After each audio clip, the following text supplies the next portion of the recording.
To be quite honest, I don't think I really understood it all. I just kind of went along with it and did it. I never really got used to being famous, luckily, because, when I then wasn't famous, it didn't bother me either. I know so many people that get famous and then can't handle it when they're not. But for me, I never really got so used to it. And I was actually always a bit uncomfortable with being famous. I love singing. I love people listening to what I do and having, some kind of contact or relating in some way to what I do. But being a pop star and standing up in front of people, I've never been very happy with. Strictly speaking, you could be a Myers, couldn't you, really? Judie Myers. I could be.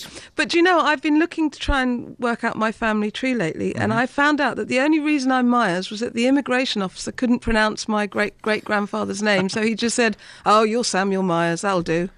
And so it's not very romantic, because it doesn't even have anything to do with my name. It's Polish, isn't it, really? Tzuke was Polish-Russian. Yeah, it's from a small town, we found out, in either what used to be Poland and is now Russia, or the other way round. Both your parents were involved in a roundabout way with the entertainment business, weren't they? Your dad, particularly, helping hand to the likes of Andrew Lloyd Webber and Tim Rice, and your mum was an actress, wasn't she? That's right. Well, my father particularly, he loved music, and he would have loved to have been in music. But he was never sort of given the opportunity to find out if he was any good. I mean, he was always playing instruments really badly, when I was growing up. Like saxophone, we used to lock him in his study to do that because he played it so badly. And then he bought a mellotron and he played that really badly too.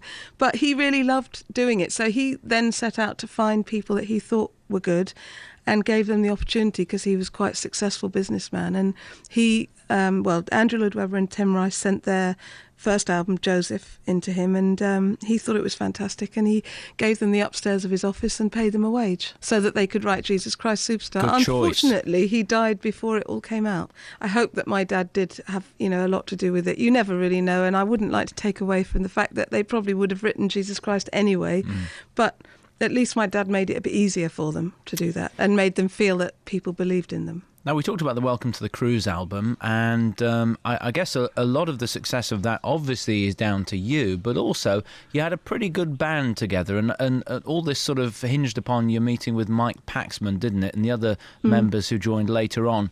But it was a really tight band. It was fantastic to watch live as well, and they all had their part to play in the success of the album, really, didn't they? Oh, absolutely, definitely. And I've always been really, I've had problems with other things, but I've never had problems with musicians. I've had the most fantastic musicians who will work for me and work with me, and I can't ever say anything negative about any of them, and I'm still great friends with all of them. I know that you enjoy writing, I know that you enjoy recording, and I know that you enjoy the live gigs, but I get the impression that you're more comfortable perhaps as a singer than perhaps as a performer. You said to me before this interview, I prefer it if people aren't looking at me, and is that fair, do you think? Absolutely fair. I mean, live work is difficult.